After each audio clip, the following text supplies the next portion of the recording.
ब्राह्मणी, वो बड़ी ही पतिव्रता ही, ब्राह्मण देव बड़े विद्वान है, यज्ञ होम करो करे है। एक दिन ब्राह्मण देव कहीं थे थके हुए आए और अपनी पत्नी की जंघा पे सर रख के सो गए। ब्राह्मण देव जब सोए तो पत्नी उनका सर दबाने लगी। एकदम ध्यान से सुनना। ब्राह्मण देव कहीं से हारे थके आए, ब्राह्मण देव आए, पत्नी की जंघा पे सर रख के सो गए। पत्नी सर दबाने लगी। उनका एक छोटा सा बच्चा था, घुटमुन चलने वाला, न बोलने वाला, अभी छोटा बच्चा है। वो घुटमुन चलते चलते चलते चलते उधर जाने लगा जिधर यज्ञ कुंड है, और यज्ञ कुंड में अग्नि जल रही है अभी भी। ब्राह्मणी देख रही है उनको यज्ञ कुंड की ओर जाते हुए उस बच्चे को। ब्राह्मणी ने सोचा कि अगर मैंने इस बच्चे को नहीं रोका तो ये बच्चा अग्नि कुंड में गिर जाएगा और हो सकता है समाप्त भी हो जाए।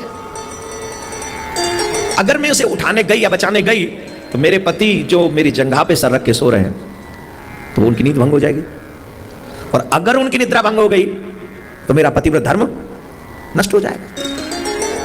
एक तरफ पुत्र है, एक तरफ पति है, अब मैं क्या करूं? पति धर्म है, पुत्र कर्म है। पति धर्म है, पुत्र छोड़ना किसको चाहिए? किसको? समझाने आवाज नहीं आई।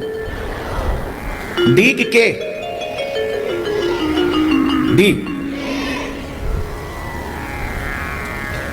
पति धर्म है, पुत्र कर्म है। पति की सेवा में रही तो कर्म छूट जाएगा, और कर्म को बचाने गई तो धर्म छूट जाएगा। इंग्लिश मीडियम इंटेलिजेंट पीपल ये सोचेंगे के को सेव कर लो, डी तो फिर भी हो जाएगा। But they don't know if you lose one time it means you will not gain again. पत्नी ने सोचा चाहे मेरा बेटा यज्ञ कुंड में गिर जाए, चाहे मेरा बेटा समाप्त हो जाए, लेकिन मैं पतिव्रत धर्म से च्युत नहीं हूं। बैठी रही, अग्निकुंड में गिर गया बच्चा।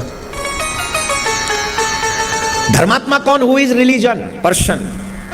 Who is religious person? Who is? जिस पे 5 करोड़ रुपए हैं वो 2000 रुपए दान कर दे, वो धर्मात्मा है? वो धर्मात्मा तो चोर है, चोर है वो। कि 5 करोड़ भगवान ने दिए फिर भी हिम्मत नहीं कर सका 5 लाख रुपए दान करने की, फिर भी हिम्मत नहीं कर सका 10 लाख रुपए दान करने की, फिर कौन है? बोले जिसके पास में 2000 भी नहीं है और अगर वो 50 रुपए भी दान कर दे तो धर्मात्मा होगा। परखिए तुम कितने धैर्यवान हो, तुम कितने बड़े धर्मात्मा हो, तुम्हारी पत्नी तुम्हारी कितनी सगी है, तुम्हारा मित्र कितना तुम्हारा सगा है, ये बुरे वक्त में पता चलता है, अच्छे वक्त में नहीं। अच्छे वक्त में तो आप पे खूब भगवान ने धन दे रखा है, धर्म कर लो। बुरा वक्त आया ही नहीं तो धैर्यवान बने रहो। अच्छे वक्त में तो तमाम मित्र बन जाते हैं, बुरे वक्त में कौन खड़ा तुम्हारे साथ? वो तुम्हारा। ब्राह्मणी ने सोचा कि आज सही मायने में मैं कह सकती हूं कि पतिव्रता हूं। उनकी आंख में एक भी आंसू नहीं आया। कर्म छूटे तो दोबारा बन जाएगा, धर्म छूट गया तो दोबारा तुम धर्मात्मा नहीं कहलाए जाओगे। इसलिए आप सबसे मेरी प्रार्थना है, कर्म करते रहो पर धर्म कभी ना छूटे, ऐसा ध्यान रखना हमेशा हमेशा के लिए। धर्म नहीं छूटना चाहिए। अब जैसे ये बच्चा अग्निकुंड में गिरा, क्या हुआ? अग्निदेव कांपने लगे, अग्नि कांप रहा है। अग्निदेव ने सोचा कि अगर मैंने इस बच्चे को जला दिया तो इसकी मां इतनी पतिव्रता है, मुझे साफ दे के भस्म कर देगी। अग्नि को भी कोई जला सकती है तो वो पतिव्रता स्त्री है। जीवित अवस्था की तो बात छोड़ दीजिए, वो पतिव्रता।